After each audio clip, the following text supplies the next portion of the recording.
قعدت لوحدها، حطت ايديها على خدها، تندب حظها.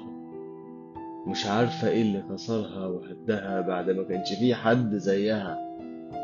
ما كانش فيه حد في شقاوتها وضحكتها، في نظرتها وبراءتها، في طيبتها وجدعنتها. دي كانت ضحكتها حكاية ومن غير غمازات.